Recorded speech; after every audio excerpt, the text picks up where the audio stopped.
Gusto kong bigyang pansin ninyo ang isang napakahalagang bagay. Ngayon, sinabi ni Donald Trump na handa na siyang itigil ang digmaan laban sa Iran at pumapayag siya dito kahit na mananatiling saradong-sarado ang kipot ng Hormuz.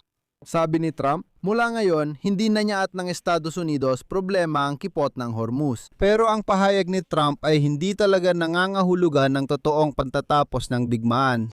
Sa loob ng isang buwang digmaan sa gitnang silangan, 12 beses nang idineklara ni Donald Trump ang pagtatapos nito, halos isang beses kada 3 araw.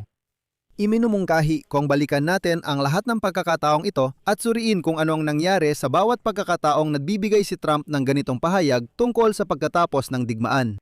Kaya, magkasalungat ang mga posisyon ni Trump sa pagtatapos ng digmaan laban sa Iran dahil nais niyang kumbinsihin ang mga Amerikano na kakaiba ang labang ito. Ngayon, naglabas din ng pahayag ang White House at sinabing, malapit na tayong makamit ang mga pangunahing layunin ng Operasyong Epicong Put at ang misyong militar na ito ay nagpapatuloy ng buo.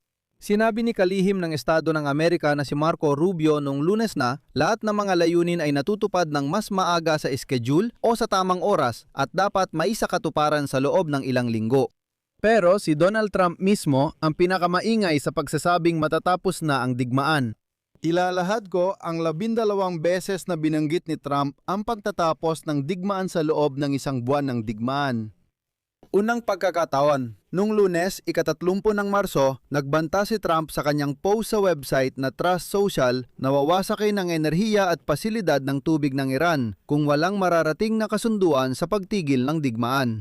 Ang kanyang sinabi, kung ang kipot ng Hormuz ay hindi agad bubuksan para sa negosyo, tatapusin namin ang aming magandang pananatili sa Iran sa pamamagitan ng pag-atake sa lahat ng mga pabrika na ito. Parang kapag nangyari yon, matatapos ang digmaan. Pero kinabukasan, sinabi niyang hindi na niya problema ang kipot ng Hormuz.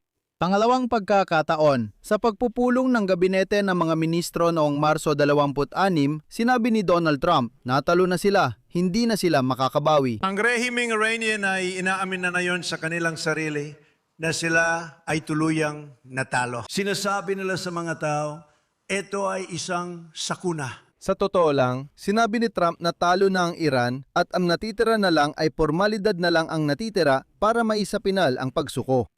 Ikatlong kaso. Noong Marso 24 mas lalo pang nagpatindi si Donald Trump at sinabi na tapos na ang digmaan at magkakaroon ng pagbabago ng rehimen sa Iran. CP, nanalo tayo sa digmaang ito. Panalo na ang digmaang ito. Sa tingin ko, tatapusin natin ito. Hindi ako sigurado. Ayokong sabihin, pero panalo na tayo sa digmaang ito. Noong Marso 23, nagbigay si Trump ng pahiwatig tungkol sa kasunduang pangkapayapaan kaugnay ng digmaan sa Iran sa isang mensahe sa Trust Social na isinulat na malalaking titik. At sinabi niya na nagkaroon ng napakagandang at produktibong pag-uusap ang Amerika at Iran tungkol sa isang kasunduang pangkapayapaan.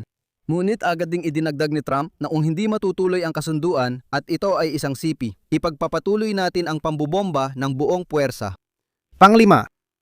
Sa isang panayam sa Fox News noong Marso 13, ipinahiwatig ni Trump na matatapos ang digmaan kapag, at ito ay isang sipi, mararamdaman ko ito sa buong pagkatao ko, pero hindi niya iniisip na magtatagal ito. Doon sinabi ni Trump na sumuko na ang Iran, pero wala raw tao sa Tehran na pipirma sa pagsuko. At nagpapatuloy lang ang digmaan dahil hindi pa nagdedesisyon si Donald Trump na pwede nang tumigil. Pero sa totoo lang, panalo na raw sila. Paalala lang, ito ay noong Marso 13.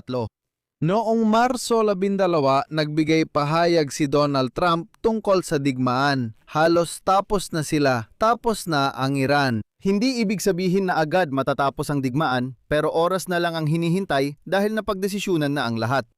Ika-7 beses. Noong Marso 11, sinabi ni Pangulong Trump sa Axios na malapit nang matapos ang digmaan kontra Iran dahil kaunti na lang ang natitirang target. Sinabi niyang matatapos ang digmaan ayon sa kanya. В любое время, когда я... Kapag gusto ko na. Noong ika-12 araw ng digmaan, tiniyak ni Trump na ubos na ang mga misil at drone ng Iran. Ganap nang nawasak at naubos ang hukbong dagat at hukbong himpapawid ng Iran at halos wala nang natitirang buo sa Iran. Ngayon, hindi na raw niya alam kung ano pa ang atakihin doon dahil wala na natitirang target. Noong Marso 11, sinabi ni Trump sa karamihan, hindi mo kailanman gustong magsalita tungkol sa digmaan ng maaga, tungkol sa tagumpay. Pero sasabihin ko, panalo na tayo. Sa unang oras pa lang, tapos na. Ilang minuto lang, nandandag pa siya. Ayaw nating umalis ng maaga, di ba? Dapat nating tapusin ang trabaho, tama? Operation Epic Fury.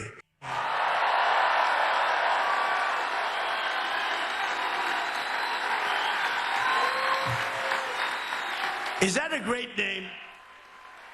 Maganda lang yan kung mananalo ka, alam mo yon, at nanalo na tayo. Hayaan mong sabihin ko, panalo na tayo. Alam mo, ayaw mong agad magsabing panalo na tayo sa pustahan. Samantalang unang oras pa lang, tapos na agad. Noong Marso siyam sa talumpati sa komperensya ng Republican Party, binanggit ni Donald Trump na tila nanalo na ang Estados Unidos sa digmaan. Ngunit aniya, nanalo na tayo sa maraming aspeto pero hindi pa sapat. Tuloy-tuloy tayong sumusulong na may mas matibay na determinasyon para makamit ang ganap na tagumpay na tuluyang magwawakas sa matagal ng panganib na ito. Marami na tayong panalo, pero kulang pa ang ating tagumpay.